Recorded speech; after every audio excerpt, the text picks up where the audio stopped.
한 주간 출타로 자리를 비웠는데 기도의 자리를 지켜주신 분들께 감사를 드립니다.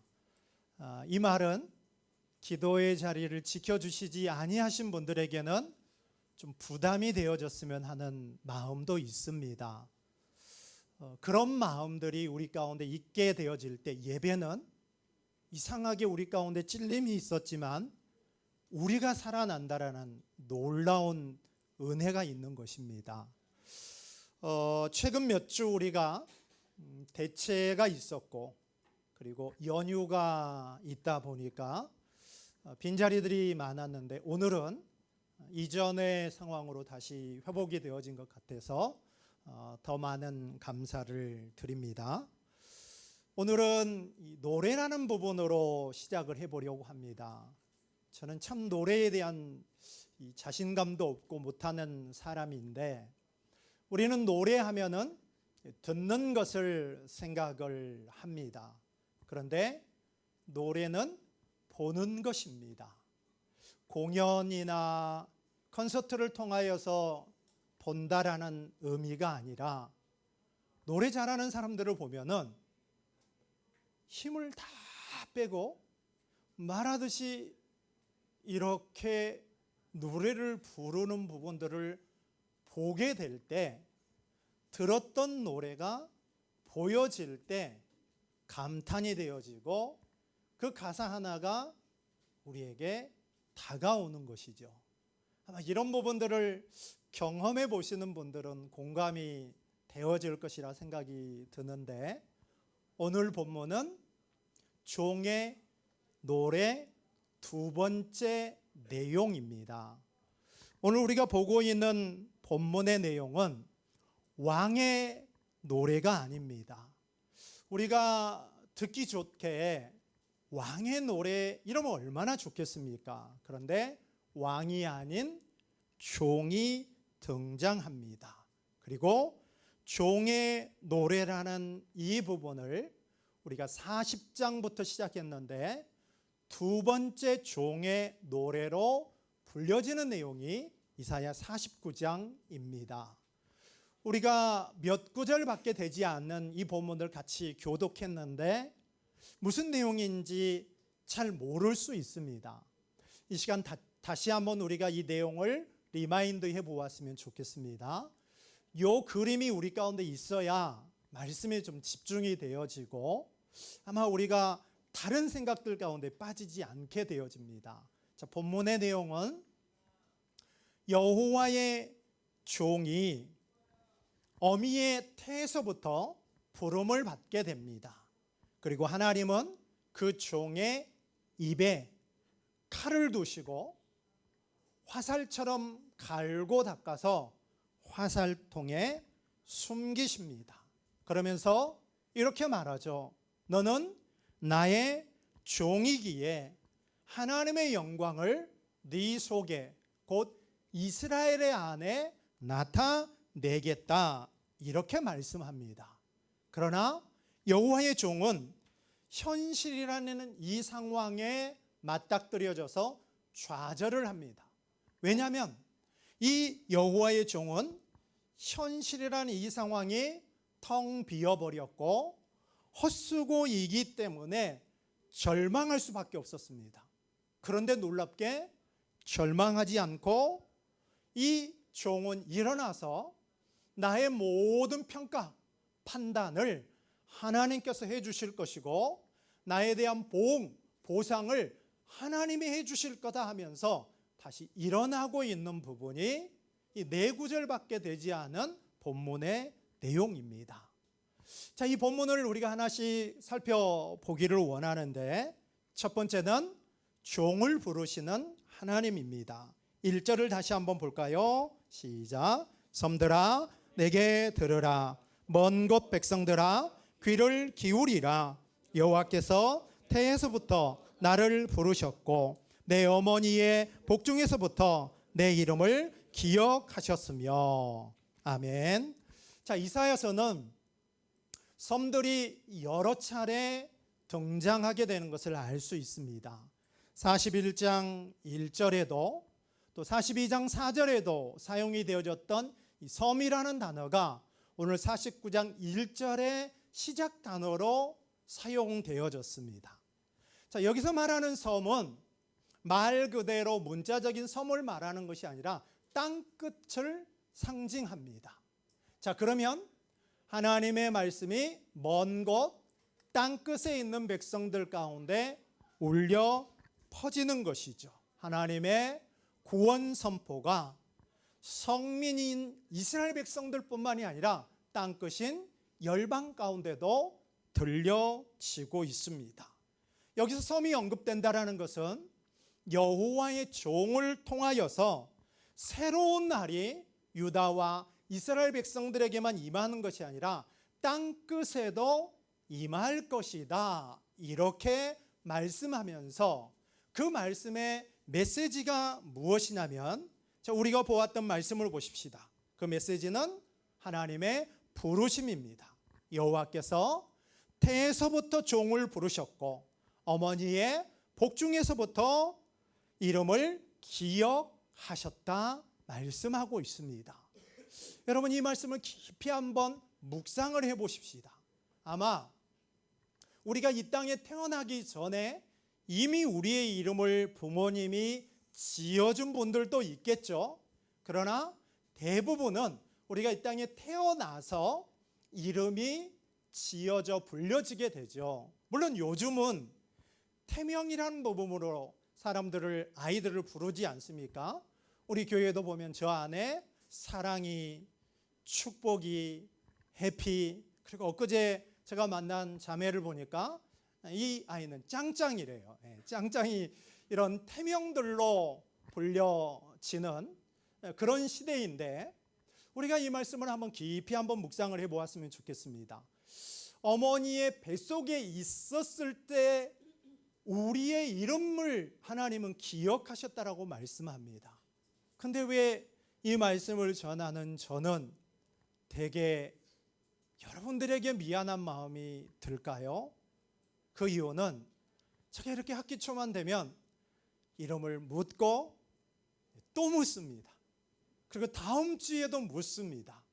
그래서 이 부분이 늘 미안한데, 근데 제가 곰곰이 생각을 해봤어요. 아, 이거는 나만의 문제가 아니다. 우리 지체들이 일주일에 2번, 3번만 제 눈에 띄고 보여진다라면 제가 이름을 그런데도 기억하지 못하는 것은 그건 저의 문제인데, 우리 지체들이 어쩌다 한 번씩 저를 보게 됨으로 말미암아 이름을 기억하지 못하도록 상황을 만든 나에게도 책임이 있다라는 것을 한 번쯤 생각을 했으면 좋겠고, 우리 교회는 이런 이름이 참 많이 있습니다. 자, 수연님, 자, 문수연님이 저 뒤에 있고 남수연님이 있죠. 이전에 우리 김수연님이 있었습니다. 그런데 최근에 우리 연수자매 있나요? 안 보이네요.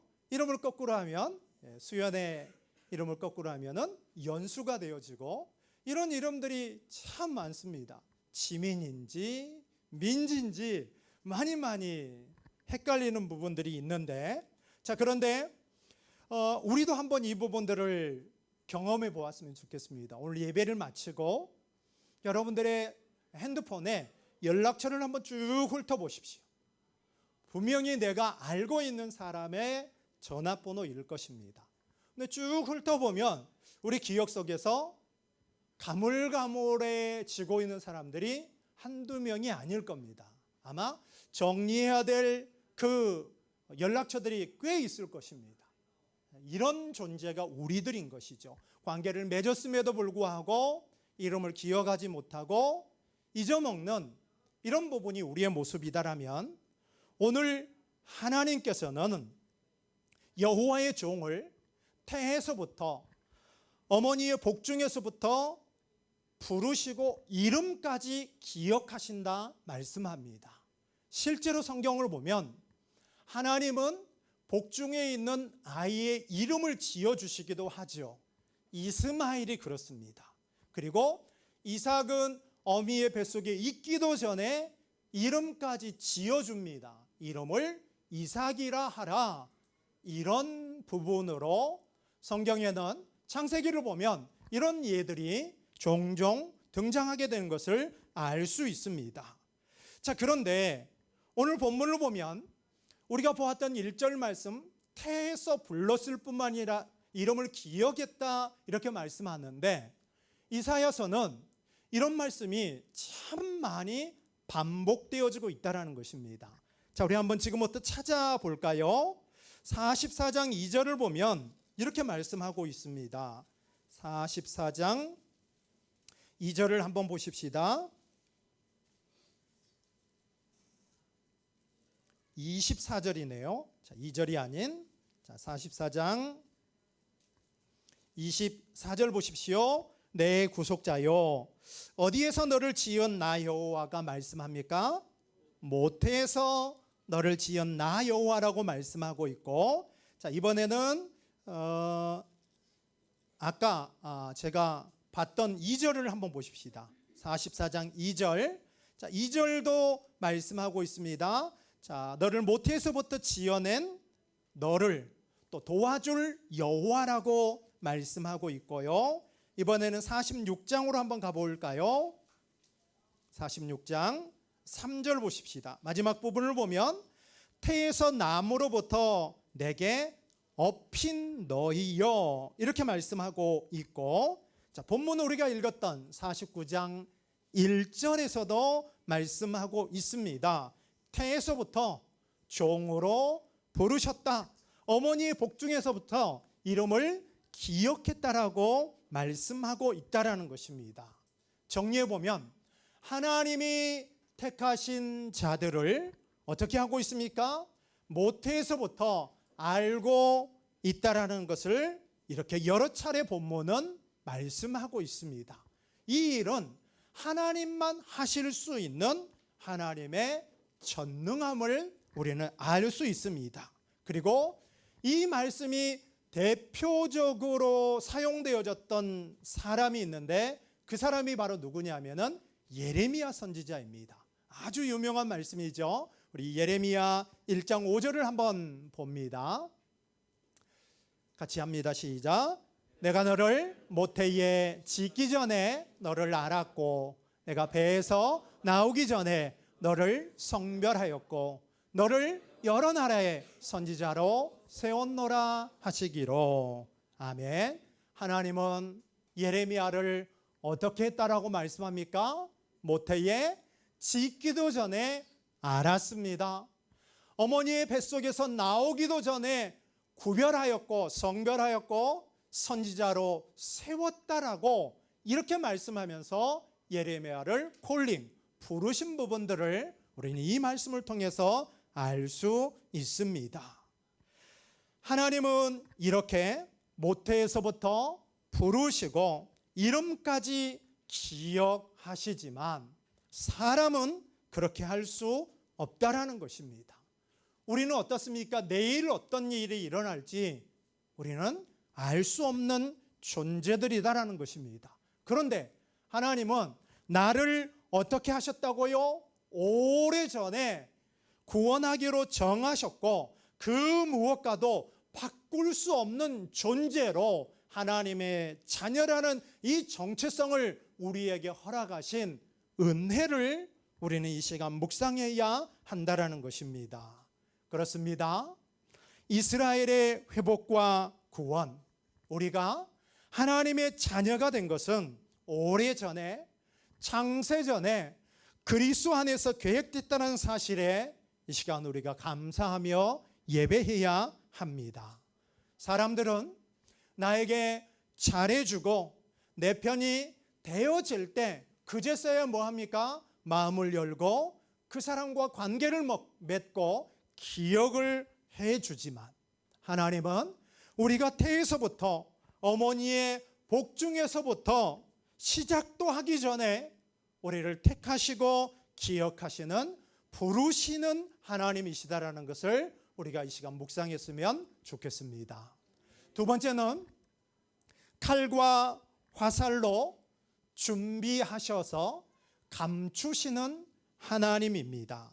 본문의 2절을 한번 보겠습니다. 시작. 내 입을 날카로운 칼같이 만드시고 나를 그의 손 그늘에 숨기시며 나를 갈고 닦은 화살로 만드사 그의 화살통에 감추시고. 아멘. 자, 2절 말씀을 우리가 볼 때 문자 그대로 보면 안 되고 은유입니다. 2절 말씀을 우리 한번 이해해 볼까요? 하나님께서 그의 종을 어떻게 합니까? 입을 날카로운 칼같이 만드십니다. 그리고 종을 그의 손 그늘로 숨기십니다. 손바닥으로 우리를 가려주셔도 은혜인데 하나님께서 전능자의 손 그늘로 숨기신다라는 것은 하나님의 보호입니다. 해외 생활을 하고 있는 우리들을 지난 10개월하고 12틀 동안 하나님이 우리를 그분의 손 그늘과 그분의 품 안에 우리를 보호해 주셨습니다. 아멘. 그뿐만이 아니죠. 하나님의 종을 갈고 닦은 화살로 만들어서 하나님의 화살통에 감추십니다. 이상하지 않습니까? 이렇게 칼로서 화살로 준비했다라면 사용하셔야 되는데 감추고 계십니다. 그래서 2절에서 우리가 주목해야 될 단어가 바로 무엇이냐면 숨김과 감춤이란 단어를 주목해야 합니다. 하나님이 숨기시고 감추시는 이 부분에 놀라운 비밀이 담겨져 있음을 우리는 알 수 있습니다. 조금 전에도 말씀드렸던 것처럼 자, 하나님께서 전사가 되셔서 우리의 입을 칼처럼 그리고 우리를 화살처럼 갈고 닦아서 화살이 되어졌더라면 적진 가운데 우리를 내보내서 사용하시면 될 텐데 뭐 한다라고 말씀하고 있습니까? 감춘다라고 숨긴다라고 말씀하고 있습니다. 이것이 바로 무엇이냐면 세상 가운데 보여주지 않고 있는 하나님의 감추심이다라는 것입니다. 그래서 지금 오늘 우리가 보고 있는 본문이 여호와의 종의 노래 두 번째 단락이라고 했는데 첫 번째 단락인 여호와의 종의 노래 가운데도 이 부분이 감춤으로 나옵니다. 우리 다시 한번 찾아보시겠습니다. 42장 2절로 한번 가볼까요? 우리가 잘 아는 말씀입니다. 상한 갈대를 꺾지 않고 꺼져가는 등불을 끄지 아니한다라는 이 말씀 앞부분을 한번 보십시오. 2절을 보면 여호와의 종은 외치지도 않습니다. 목소리를 높이지도 않습니다. 소리를 거리에 들리게도 하지 않도록 감추고 계시고 있다라는 것입니다. 왕으로 드러나는 것이 아니라 종으로 감추고 있다라는 것입니다. 더 놀라운 것은 우리가 잘 아는 본문으로 한번 볼까요? 이사야 53장은 우리가 성찬을 할 때 항상 빠지지 않고 등장하는 말씀이죠. 고난받는 종에 대한 말씀에도 이 말씀을 한번 볼까요? 53장 2절은 이렇게 말씀합니다. 시작. 그는 주 앞에서 자라나기를 연한 순 같고 마른 땅에서 나온 뿌리 같아서 고운 모양도 없고 풍채도 없은즉 우리가 보기에 흠모할 만한 아름다운 것이 없도다. 아멘. 이 말씀의 의미는 무엇이냐면 고난받는 종이 화려한 왕의 모습이 아니라 종의 모습으로 감춰져 있기 때문에 세상은 보지도 못하고 알지도 못한다라는 것입니다. 말씀 그대로 보십시다. 고운 모양이 없어요. 풍채가 없어요. 어려운 단어인데 세상적인 부분으로 존귀하지도 않다라는 뜻입니다. 그리고 우리가 보기에 흠모할 만한 아름다운 부분이 있다 없다? 없다라고 말합니다. 이 구절을 한번 보십시오. 없고 없은즉 없도다. 세 번이나 사용이 되어집니다. 누가요? 고난받는 종이 왕의 모습이었다면 수많은 사람들이 줄을 섰을 거예요. 그런데 우리를 구원하실 구원자가 고운 모양이나 풍채나 아름다운 모습들이 전혀 없는 세상 가운데 감추어져 있다라고 성경은 우리에게 말씀하고 있다라는 것입니다. 그렇기 때문에 세상이 이 고난받는 종에 대한 부분을 알 수도 없고 환영할 수도 없는 것이죠. 우리가 보았던 다시 오늘 본문의 2절 말씀을 정리해 보십시다. 정리해 보면 이렇게 정리할 수 있습니다. 하나님께서 친히 전사가 되어 싸우실 때 손에 들려진 칼과 화살통에 채워진 화살이 바로 누구냐면 여호와의 부름을 받은 성도들인 우리들입니다. 그리고 오늘 본문이 말하고 있는 고난받는 여호와의 종입니다. 그리고 이런 자가 감추어져 있기 때문에 세상이 알아보지 못한다라는 것입니다. 세상이 알아보지 못하는 그를 3절 말씀은 이렇게 말씀하네요. 자, 이제 3절을 한번 볼까요? 3절입니다. 시작. 내게 이르시되 너는 나의 종이요 내 영광을 내 속에 나타낼 이스라엘이라 하셨느니라. 아멘. 이 말씀을 한번 잘 보십시다. 하나님은 이스라엘을 택하여서 그 영광을 드러내시겠다라고 말씀합니다.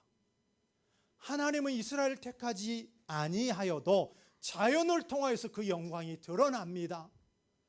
아침에 일출, 저녁에 지는 저녁 노을 보십시오.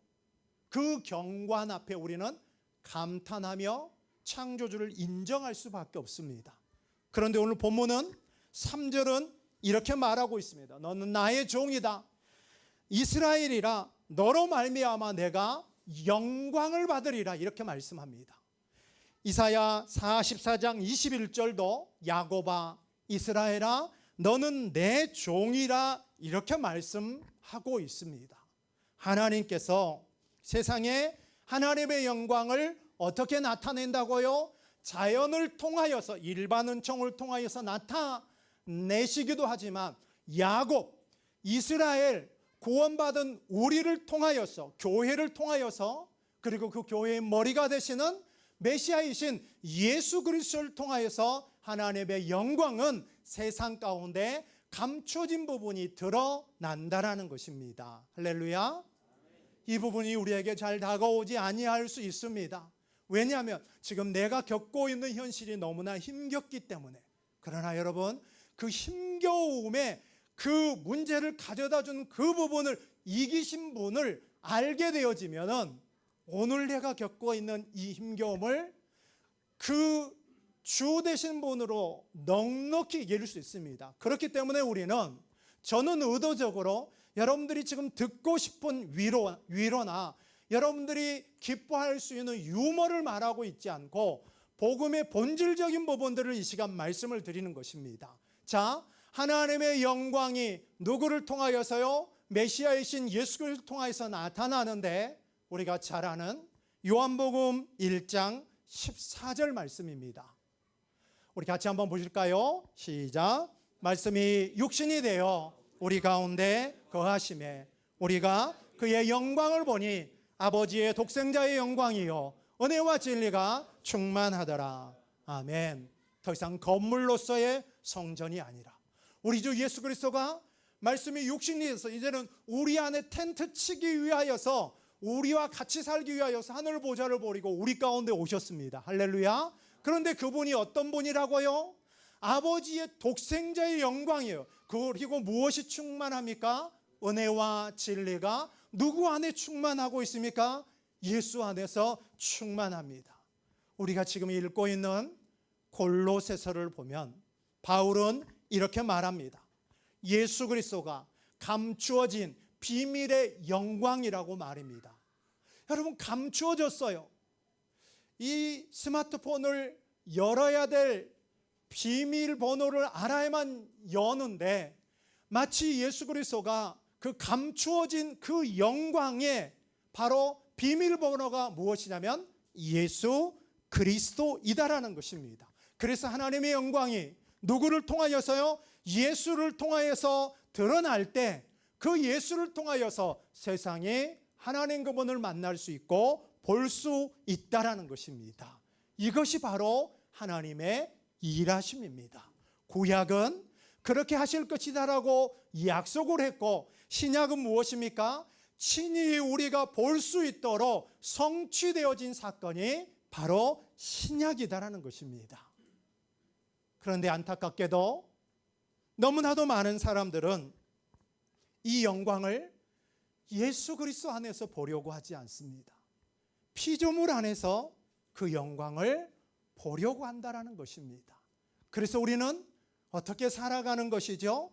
피조물, 내가 하고 있는 활동, 취미 활동 그 부분을 통하여서 기쁨과 성취감과 보람들을 느끼려고 해요. 그런데 해봤는데 채워지지 않아요. 제가 이번에 한국에 다녀오며 책을 어마어마하게 사왔습니다. 공부하고 싶은 마음이 너무 커가지고 어젯밤에도 침침한 빛에서 보는데 글씨가 너무 작아서 이 글씨가 안 보여서 제가 더 이상 안 보고 책을 덮었는데, 우리는 무엇에서 기쁨을 얻습니까? 내가 하고 있는 것들에서 기쁨들을 얻으려고 합니다. 물질이 가져다는 유익, 그 부분을 알기 때문에 우리는 그 돈을 쫓아갑니다. 늘 말씀드린 미디어를 한번 볼까요? 이번에 잠깐 우리 선생님들을 만나고 지난 여름 사역에 대한 피드백들을 하고 돌아왔는데 이런 이야기를 하시더라고요. 중국에 있는 한 한인 교회가 한 달에 한 번은 스마트폰으로 예배하지 않고 한 달에 한 번은 성경책으로 예배하는 날, 이 날로 정하여서 그 교회는 예배한다는 이야기를 들었습니다. 제가 솔깃했습니다. 우리는 불가능할 것 같아요. 자, 그런데 여러분, 그 교회가 노력하고 있는 것은 무엇입니까?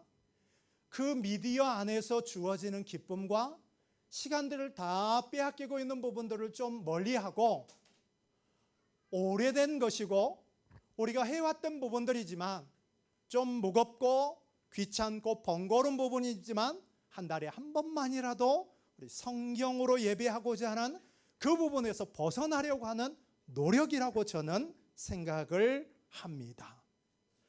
우리가 한번 생각을 해보았으면 좋겠습니다.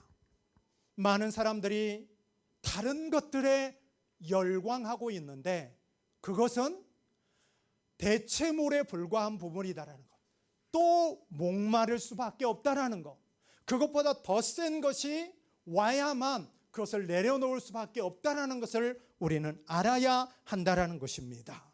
너무나도 많은 사람들이 대체물 가운데, 피조물 가운데서 영광과 기쁨과 행복을 누리려고 그것들 가운데 빠져 있습니다. 하나님의 영광을 볼 수 있는 예수 그리스도를 찾아야 되는데 그분은 찾지 않습니다. 53장 2절 말씀 띄워주시겠습니까? 왜 그렇습니까? 그의 모양은 곱지도 않고 흠모할 만한 아름다운 것이 전혀 없기 때문입니다. 그래서 우리가 신앙생활할 때 가장 어려운 부분이 무엇인 줄 아십니까? 기도해도, 찬양해도, 말씀을 보고 들어도 은혜가 되어지지 아니하는 것은 그건 무엇입니까? 은혜가 감추어져 있고 우리 눈이 있지만 보지 못하고 귀가 있지만 듣지 못할 때, 그때가 가장 힘든 시간들이다라는 것입니다. 그렇기 때문에 이 시간 우리가 예배함을 통하여서 믿음의 눈으로, 그리고 선포되어 준 말씀을 통하여서 믿음을 가질 때 성령께서 비춰주시는 그 조명하심을 통하여서야만 마침내 그 예수 그리스도를 통하여서 하나님 그분이 어떤 분이신지를 알 수 있게 된다는 것입니다. 바라기는 이 하나님의 영광이신, 그리고 그 영광을 드러낼 수 있는 말씀이신 예수 그리스도를 통하여서 그 하나님을 볼 수 있는 교회가 상해 우리 교회가 되어졌으면 좋겠습니다. 우리 아까 기도한 형제의 기도처럼 사람들이 많아진 것도 감사하지만 우리 많아진 우리 한 사람 한 사람들이 그 하나님을 알기 위하여서 몸부림치고 왜 나에게는 그런 은혜가 없습니까 하면서 가슴을 치는 이런 젊은이들이 많아진다라면 저는 이 땅에 보내진 것이 눈꼽만큼도 후회가 안 되어질 것 같아요. 그런데 이런 분들이 없다라면 나는 지금 무엇을 했을까? 이런 고민에 빠질 수 있을 것 같아요. 많은 지체들과 제가 대화를 나누면서 늘 하는 이야기가 있습니다. 나의 유혹은 무엇이냐면 너희들이 좋아하는 패러디, 너희들이 좋아하는 어떤 유머, 너희들이 듣고 싶어하는 그 부분 말하고 싶은 유혹이 너무너무 많지만 그건 내려놓고 성경 말씀만 말하는 것이다. 이런 부분들을 수없이 말해왔습니다. 사랑하는 여러분, 오늘 이 시간 여러분들은 예배의 자리에 올 때 무엇을 기대하고 오셨습니까? 저를 보러 오셨습니까? 아니면 다른 지체들을 만나기 위해서 오셨습니까? 아니면 우리 교회 음식이 맛있다고 해서 그 식사 한 끼 하기 위해서 왔습니까? 그런 자들 가운데 이 시간 선포되어지는 말씀을 통하여서 예수 그리스도를 통하여서 하나님 그분을 만나게 되어지는 이 놀라운 은혜가 있었으면 좋겠습니다. 어떻게 만나냐고요? 그 복음에 대해서 이 시간 잠깐 말씀드립니다. 숨겨지고 감추어진 여호와의 종이 하나님의 영광을 나타내기 위하여서 자신을 낮추시고 하늘 보좌를 버리시고 우리 가운데 찾아오셨습니다. 그것을 성경은 하나님이 사람이 되셨다, 성육신하셨다라고 말씀합니다. 그래서 그분은 당시 세계에서 가장 힘이 있는 제국으로 불려지는 로마 제국에서 태어나시지 않고 그 로마 제국의 억압을 받고 있고 정복을 당해버린 힘이 없는 유대 땅 베들레헴에서, 그것도 왕궁이 아닌 짐승들이 먹는 그 구유 위에 태어나셔서 놓이시게 되어집니다. 그분이 이 땅에 오셔서 하셨던 일은 의인들을 찾아가 상을 주는 것이 아니라 사람들에게 손가락질 밟고 죄책 가운데 짓눌려 있는 그런 자들을 찾아서 죄인들을 의인되도록 하셨고, 그분은 섬김받으시기에 마땅하신 분이 제자들을 섬기는 왕이 아니라 종으로서 철저히 섬기면서 너희도 이렇게 섬기라고 본을 보여주셨습니다. 그리고 그분이 마지막 사역을 하기 위해서 예루살렘으로 입성할 때는 마지막이기 때문에 백마를 타고 들어갈 수 있음에도 불구하고 힘이 없는 나귀 새끼를 타시고 겸손의 왕으로서 그 예루살렘에 들어가셔서 십자가에 못 박혀 죽으셨습니다.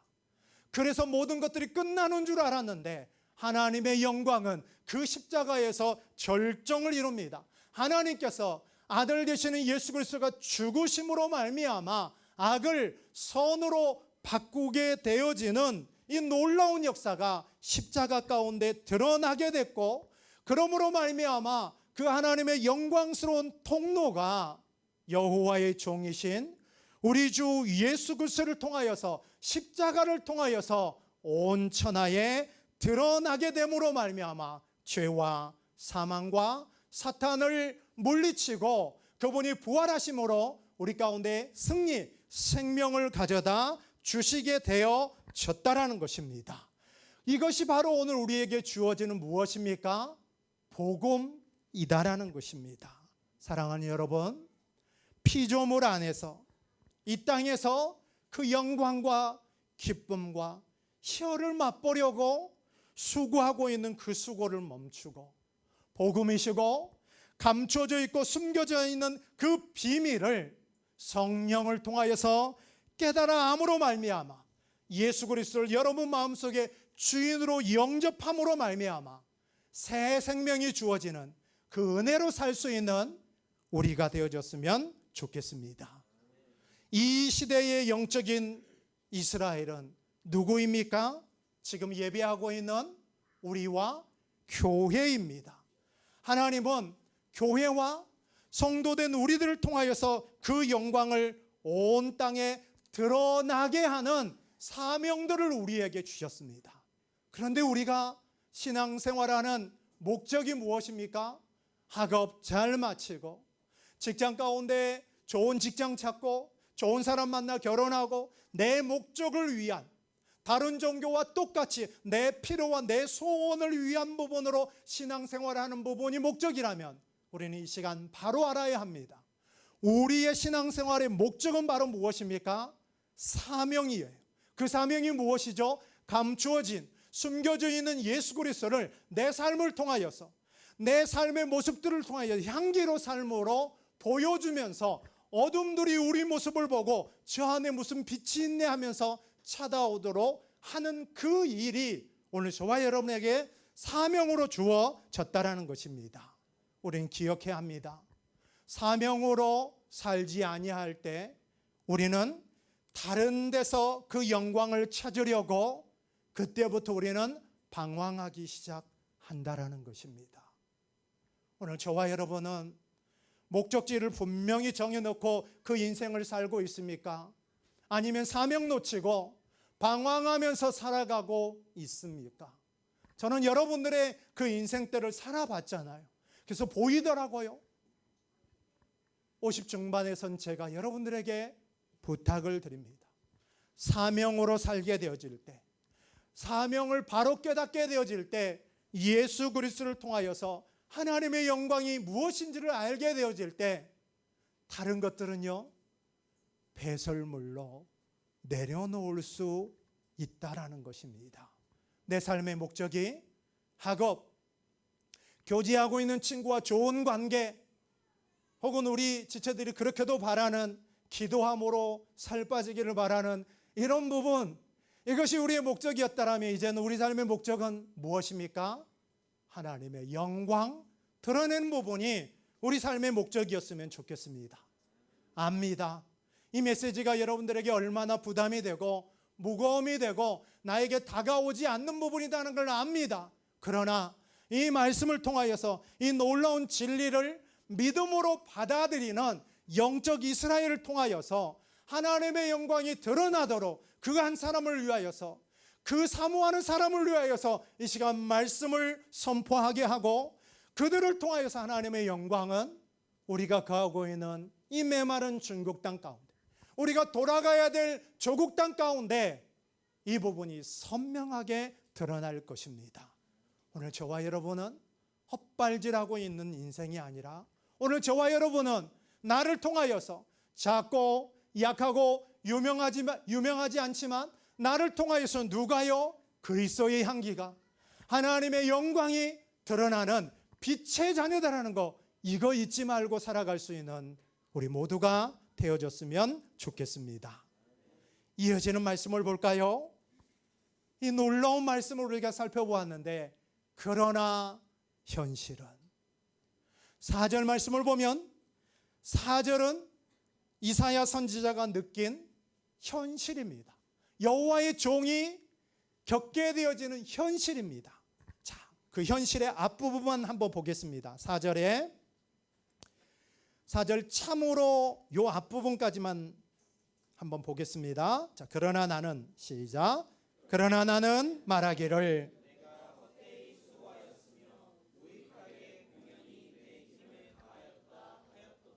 아멘. 저는 이 4절에 그러나 나는 요 부분 한 부분만으로 이 시간 설교할 수 있는 시간들을 가질 수도 있었습니다. 4절을 보면 여러분 놀라운 비밀이 담겨져 있습니다. 지금까지 우리가 살펴보았던 1절로 3절에 여호와의 종이 하나님의 영광을 드러내겠다는 이 말씀이 주어졌지만, 그러나 현재 여호와의 종의 형편은 무엇이냐면 헛수고한 것 같다라는 것입니다. 그래서 여기 무익하다 이 말의 뜻은 텅 빈 거예요. 우리 이런 경험들 있을 것입니다. 날밤을 새고 수고를 했지만, 온 힘을 다해 보았지만 결과는 텅 비었을 때, 이런 부분이 우리에게 얼마나 많았습니까? 밤새 수고했는데 내가 수고한 그 자료들이 다 날아갔거나 문제가 있어서 그 부분들을 교수님에게 제출하지 못했을 때, 이랬을 때가 있었고, 또 제자들의 삶을 보십시오. 밤새도록 어부들이 그물을 던졌지만 빈배를 경험합니다. 빈 그물을 경험합니다. 직장 다니는 지체들, 이 프로젝트에 밤잠을 자지 못하고 수고하고 애썼습니다. 분명히 좋은 결과가 얻어질 줄 알았는데 오히려 이것이 안 좋은 결과를 가져오게 되어지는 이런 부분이 우리에게도 언제든지 있다라는 것입니다. 이럴 때 우리는 어떻게 합니까? 아무것도 하기 싫은 거죠. 기도도, 하나님과의 관계를 맺는 부분도 다 내려놓고 싶은 거죠.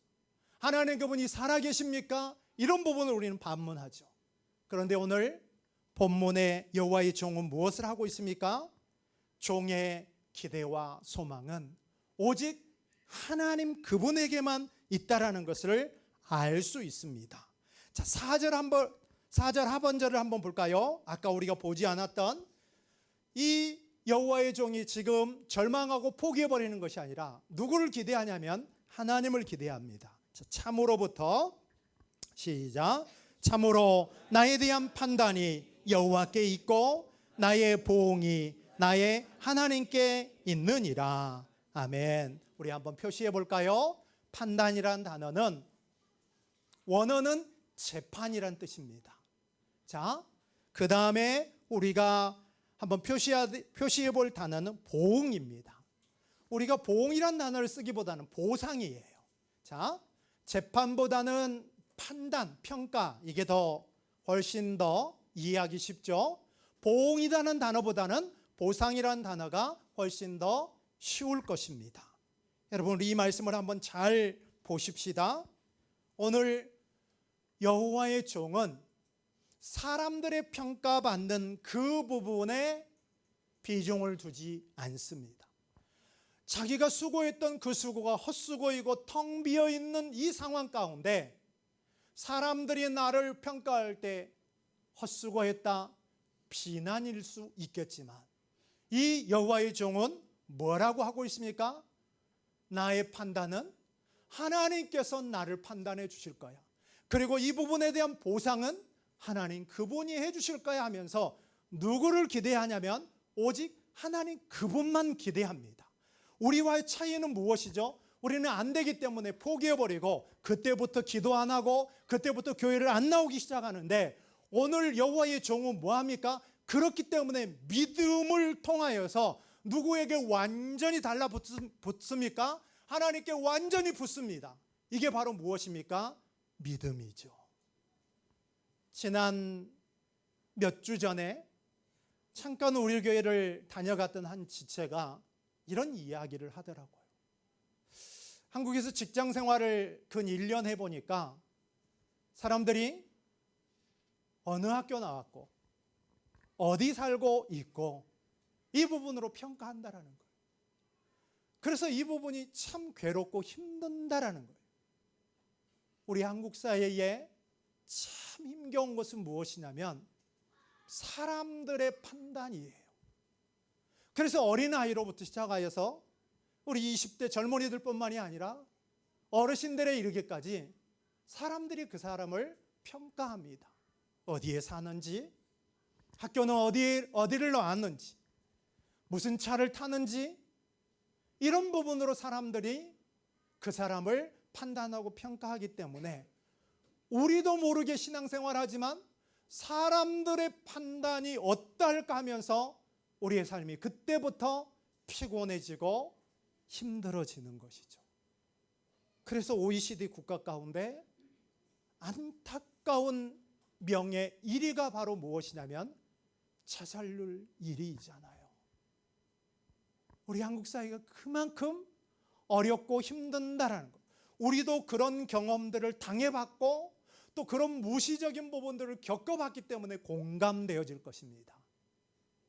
이런 우리 조국 사회의 구조적인 상황 가운데 상하이는 편에 이런 부분으로 바라볼 것이 아니라 오늘 본문은 그런 우리에게 답을 주고 있습니다.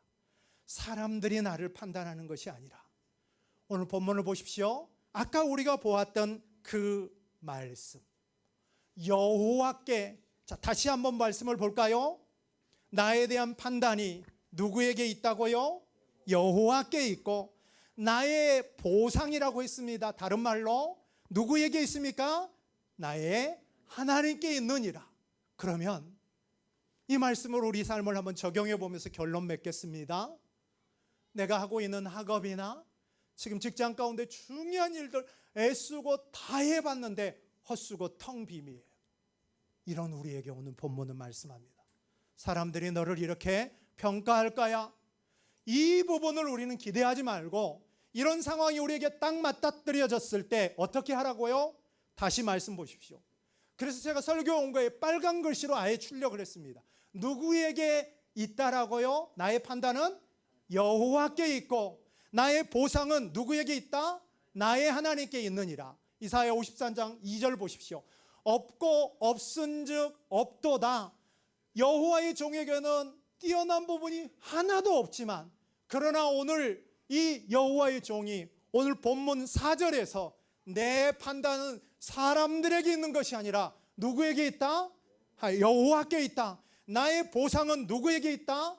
하나님께 있다라고 확신하는 믿음을 갖잖아요. 사랑하는 여러분, 이 말씀이 깨달아졌으면 좋겠습니다. 나를 볼 때 어떻게 합니까? 텅 빔과 헛수고만 경험합니다. 그런데 나를 보지 않고 믿음의 눈으로 하나님을 기대할 때 사람들 판단, 그거 중요하지 않아요. 우리의 판단은 누구에게 있다고요? 여호와께 있고, 나의 보상은 나의 하나님께 있다라는 요 말씀 가지고 우리 삶으로 돌아갔으면 좋겠습니다.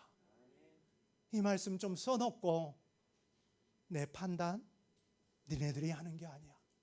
하나님이 판단해 준다라면 다 틀렸다라고 하더라도 나는 그 길로 갈 거야. 나에 대한 보상 이 땅 가운데 하나도 없어. 그럼에도 불구하고 나의 보상은 나의 하나님께 있느니라, 이 말하고 있는 이 4절 말씀이 오늘 우리에게 답이 되어졌으면 좋겠습니다. 말씀을 마치겠습니다. 오늘 우리가 알아야 될 부분은, 우리가 시작하기도 전에 우리가 결혼해서 이 다음에 낳을 자녀들 이름까지도 하나님은 아시고 부르시는 하나님이시다라는 것입니다. 그런 하나님이 지금 내가 무슨 고민하는지 모르실까요? 하나님 그분께 오라라는 사인으로 지금 이 상황 허락하신 겁니다. 우리가 해야 될 두 번째는 뭘까요? 하나님의 전신갑주로 무장하고 깨어 있어야 합니다. 그것이 바로 무엇입니까? 힘들 때 다른 것으로 해결하지 말고, 여러분 음주나 다른 것들로 해결하려고 하지 말고 교회 와서 그냥 하나님 앞에서 울어요. 음악 크게 틀어놨으니까 여러분 꺼이꺼이 울어도 누가 여러분들의 그 울음소리 듣지 않아요. 힘겨움들을 다른 것으로 해결하지 말고 예배당에 와서 좀 기도들 하십시오. 얼마나 좋아요. 공강 시간이나 학교 끝나고 기도하는 그 눈물들 노래방 가서 노래하면서 흘리지 말고 하나님께 흘려보세요. 그게 무엇입니까? 하나님 앞에 전신갑주로 무장하는 깨어있는 십자가 군병이 오늘 우리의 정체성이다라는 것입니다. 세상은 감춰져 있는 보화를 결코 볼 수 없습니다. 성도들에게는 예수 그리스도를 믿는 그 믿음으로 그 하나님의 놀라운 계획하심과 일하심을 볼 수 있기 때문에 우리는 이 힘겨움을 무엇으로 극복해야 됩니까? 믿음으로 좀 사십시다. 믿음으로 살아갈 수 있는 우리들이 되어졌으면 좋겠고, 비록 현실의 힘겨움과 헛수고가 있지만 포기하는 자들이 아니라 하나님을 더욱 신뢰하면서 사람들의 평가 그거 중요하게 여기지 말고, 내 판단은, 나에 대한 재판은, 나에 대한 이 결정은 하나님께서 해주실 거야. 그 부분들을 확신하면서 하나님께서 보상해 주실 것을 확신함으로 믿음으로 살아갈 수 있는 저와 여러분이 되어졌으면 좋겠습니다. 그 응답이 주어졌을 때 사람들이 우리를 주목할 때 나를 드러내는 것이 아니라 하나님 그분을 드러내는 것, 그게 바로 무엇입니까? 하나님의 영광을 위한 삶입니다. 다소 무거운 주제로 말씀을 나눴지만 이 안에 놀라운 비밀이 담겨져 있습니다. 20대 때 이 부분을 갈망하십시오.